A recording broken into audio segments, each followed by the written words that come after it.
Yeah, I think then maybe we'll start, and I hope that Kip will join throughout the conversation that we're having. Well, thank you for joining us today, and welcome to the session From Product to Practice, Circular Innovation from the Ground Up. My name is Christina Raab, and I'm the Vice President, Strategy and Development at the Cradle to Cradle Products Innovation Institute.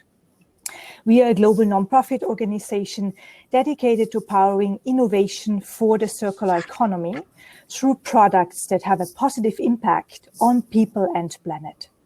Through the Cradle to Cradle Certified Products Program, we set the global standard for products that are safe, circular, and made responsibly. In today's session, we will explore how companies can leverage one circular product initiative into an organization-wide circular transformation. I'm truly thrilled to welcome for this conversation two circularity leaders, at least that's the plan. We have already Kelly Ballew, Director of Sustainability at Shaw Industries Groups, with us.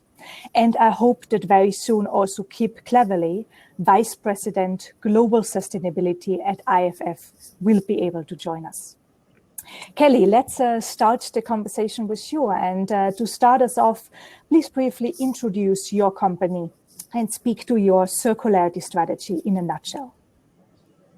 Yes, thank you so much, Christina. I'm so excited to be here on this opportunity with Circularity 20. And just a little bit about Shaw Industries. Shaw Industries is the world's largest carpet manufacturer and global provider of flooring products and solutions for both the commercial and residential marketplace.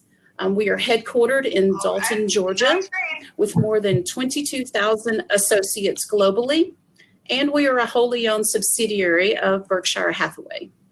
Our sustainability strategy is really aptly named Sustained Human Ability, which is focused on putting people at the heart of all of our sustainability efforts. This is really well with our more than 20 years experience with and our commitment to cradle design principles. Fantastic. Thank you, Kelly, for this introduction. And I see Kip has joined us just right in time for the introduction.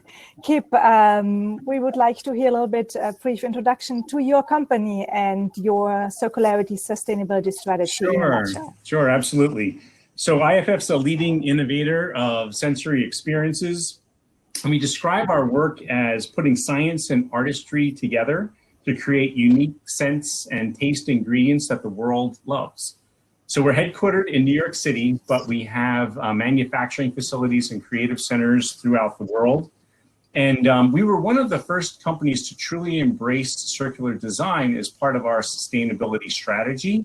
And we've really embedded that in four main areas of reducing our environmental footprint, increasing responsible sourcing, driving sustainable innovation, and embracing people and communities. Fantastic. Thank you for this introduction.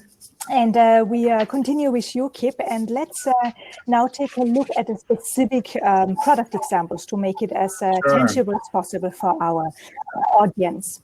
So, Kip, in May 2016, IFF debuted Pura Vita, the world's first cradle-to-cradle certified fragrance.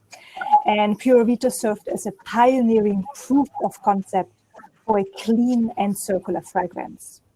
Meanwhile, you have a sizable and a growing ingredient catalog of circular ingredients. What has prompted you to start with the product Pura Vita in particular? And what has been learned from this undertaking for expanding circularity to a wider range of products within IFF? Yeah, well, it really started when we embedded circular design into our sustainability strategy. And then we started to look at, so how could we then take one of our products and fully apply circular design to that product? It happens to be that Pura Vita was a milestone in our sustainability journey because we were able to take the cradle-to-cradle principles and apply them specifically to a scent. And it was really all about getting our innovation and R&D teams aligned and creating with ingredients that could pass the cradle-to-cradle criteria.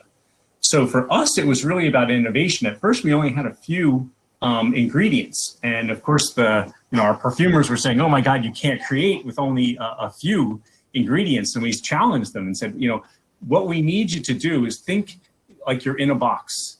Take those ingredients; these are fully circular. And how can we create something that is beautiful, that smells great?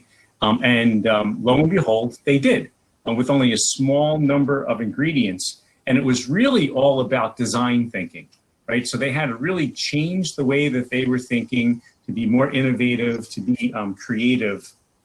And at the end of the day, what we found was that as we kept expanding the number of ingredients, then we had more and more possibilities of how we could create in a circular design method. So for us, it was kind of the beginning of, could we do it? Do these principles really make, do they apply? And then it was, could we create within that box? And if you really think about it, material health, material utilization, renewable energy. We expanded ours. It was about water stewardship, but also about zero waste and social fairness, are all things that were already part of, and we believed in, our sustainability strategy. It's just now we had, criteria and guidance that we could apply specifically, in this case, to Ascent. And that was the born of the first ever cradle-to-cradle fragrance. And people said, and one of our CEOs for Scent had challenged us, and people said, you can't do it. There's no way that you'd be able to do it. And we tried many times, and then we were happy to say that we actually did create something. And I'll tell you more about it, but we kept expanding and expanding and expanding. But it gave us that kind of base and that confidence to be able to say, now we can try to expand this to even more scents. Fantastic, and great to have this perseverance, of course. Kelly, if we look at Shaw, so in 1999 already, Shaw pioneered the fully recyclable Ecoworks tile carpets. And with that also set a new bar for material innovation, reclamation, and recycling in the carpet industry. And meanwhile, almost 90% of products at Shaw manufacturers are cradle-to-cradle certified. So what was the motivation for Shaw to start with the Ecoworks product line?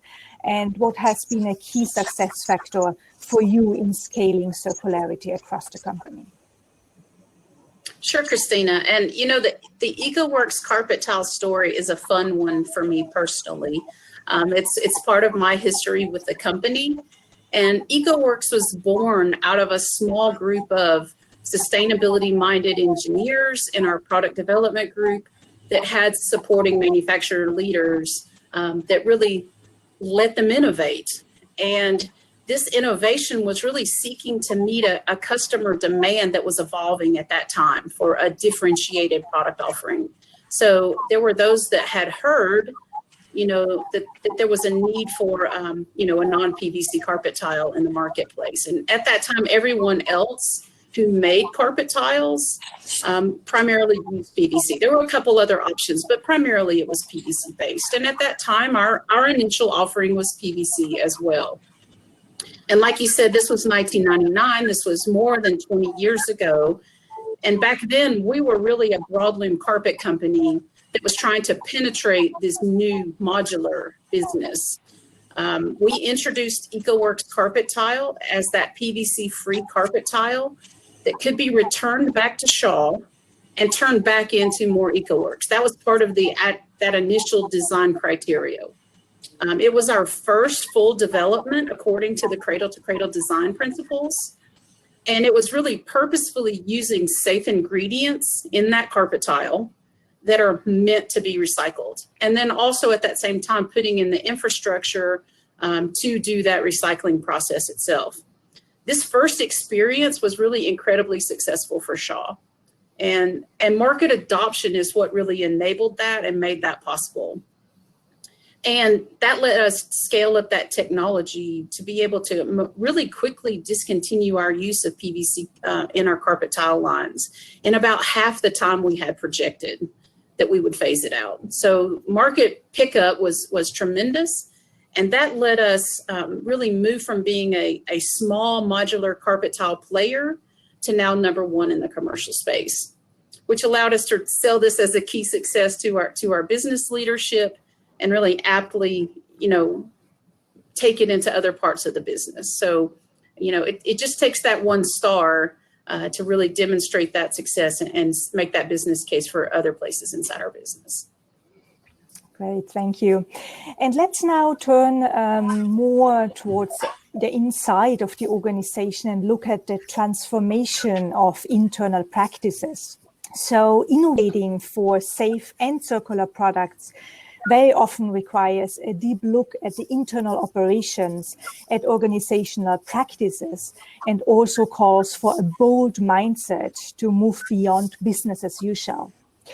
Kip, how has the innovation for circular products transformed your company-wide business strategy or the way business decisions are made at IFF? Yeah, no, very good question. And first, for international flavors and fragrances, sustainability is embedded in our overall corporate strategy. It's actually part of our vision, which is to live in and care for the resources of our world.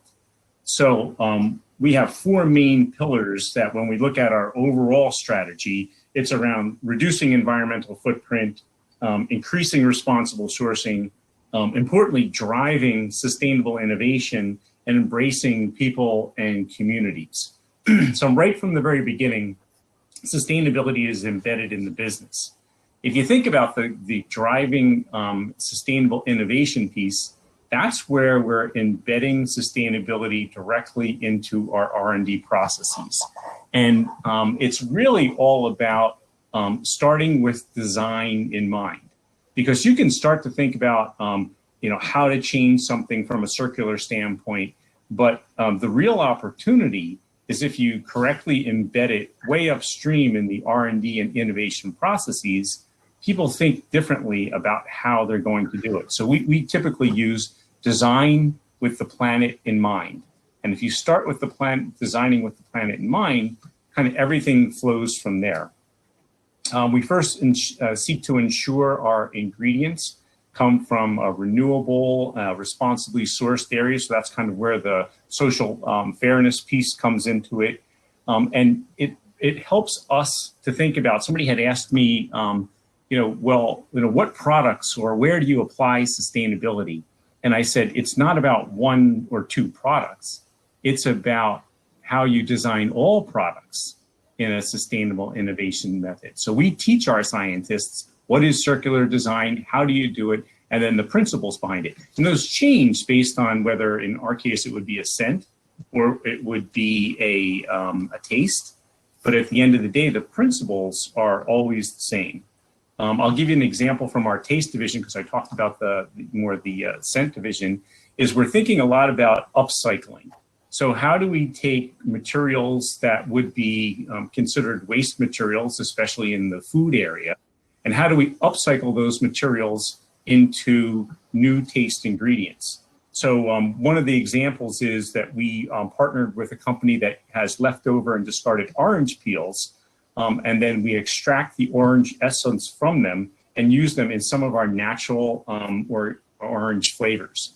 So you always have the opportunity to think about circular, but then we start to think about what does upcycling look like? So taking things that maybe would have been a waste from somebody else and then upcycling them into something that would be, reutilized within the economy. So again, kind of circular design thinking and then upcycling, kind of both of Bill's books there. And Kelly, for you, which changes have you observed in your company regarding innovation culture and also cross-departmental coordination? Well, very much like Kip's description of embedding sustainability in with innovation, That's actually very true at Shaw as well. And I would say innovation is everyone's job at Shaw. And that first begins with gathering market insights and gathering what that means for various aspects of our business and making sure that they're able to take sustainability insights into their business decisions. And that way we can not only, meet customer expectations, but we can anticipate them and really, dial in on what their needs and preferences are ahead of time. With that mindset for us and cradle to cradle as the key part of that for our design approach, we're able to take this cross-departmental work that's required to be successful. That's really been what's taken us from our very first cradle to cradle certified flooring product with Ecoworks to moving our entire portfolio, 90% of the products we manufacture, to cradle certification. And really further, whether we're pursuing cradle to cradle certification or not, whether we make the product or not, whether we make that raw material or not, it undergoes that same careful review and consideration in our processes. It is embedded into our internal process and our sourcing guidelines. That's a key piece. It takes sustainability, product development, supply chain, manufacturing, frankly, everyone to prioritize working on those sustainable issues and innovations. Circularity and product innovation both start for us with safe ingredients. And how we define that is really is through the lens of cradle to cradle and making sure that we can design with safe materials so that recirculation is a good thing. We want to make sure that we have identified upfront that we've designed with the plan for recyclability. And in 2019, more than 1.6 billion pounds of raw materials were reviewed for their chemistry against the cradle to cradle material health criteria at Shaw. And that's the first step for us, is to make sure we're designing products out of materials that are worthy of recirculating.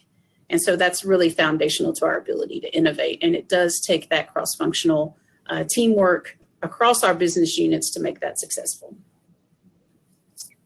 Thank you. It's probably the last question I can ask you, given the short time we have here for discussion.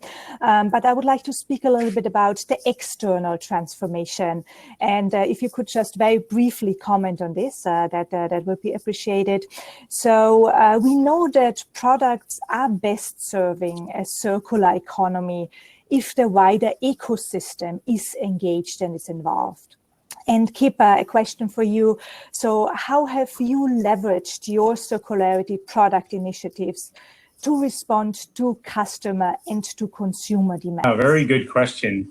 And what we've seen, like Kelly was saying, is that as we're doing our consumer insights, we see a shift towards more sustainable products. And I believe that's here to stay. Some people said, oh, it was a trend at one point, but I really think the movement is here to stay. And product sustainability is going to grow over time. I can give you one example. This is from 2019, and we worked with a company called Henry Rose. It's actually owned by, CEO'd by Michelle Pfeiffer, the actress.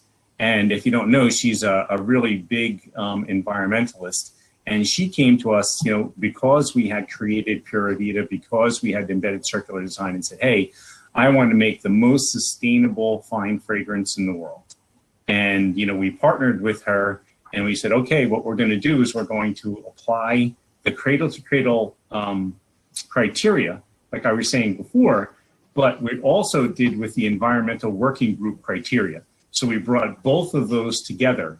And from there, it was a very limited palette of materials that we could actually work with.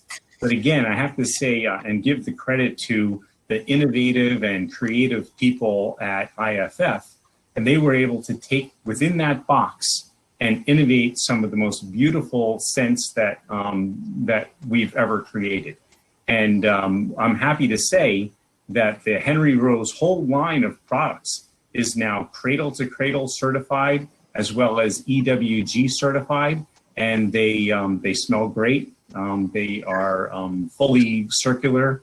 And applying that is really, it was the key of having the knowledge, having the capabilities to actually produce something like that.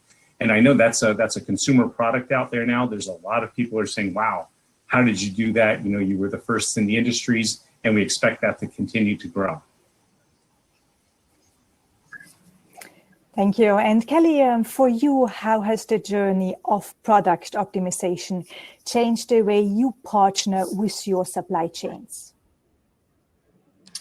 Sure, Christina. Supply chain partners is definitely a very critical piece of the process, as you can imagine. And for Shaw, we spend quite a meaningful amount of time educating our suppliers on our expectations. That's the first hurdle. And in particular, what are our expectations around disclosure and information sharing with us? And frankly, we just get into the chemistry of what we're purchasing.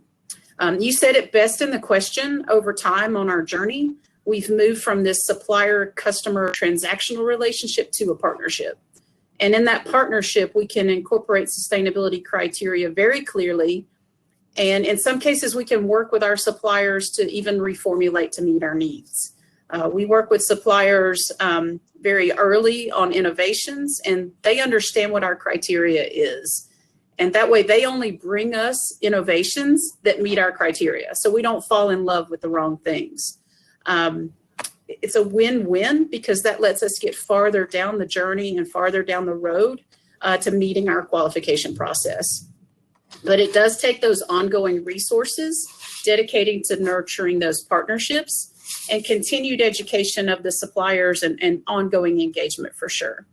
It starts with bridge building internally between our sustainability team and our sourcing team so that everyone that gives direction to that supplier is actually knowledgeable of and committed to our cradle to cradle expectations. So it's all about when you talk to that supplier and you engage them, making sure everyone's singing off the same song sheet. Well, I'm afraid we are at time for this session. We could speak for so much longer. I hope we will have the opportunity in another instance. But thank you so very much, Kelly and Kip, for such an insightful conversation and also the leadership role you are continuously taking in your respective sectors. I also would like to thank the organizers for the opportunity and all participants for their interest.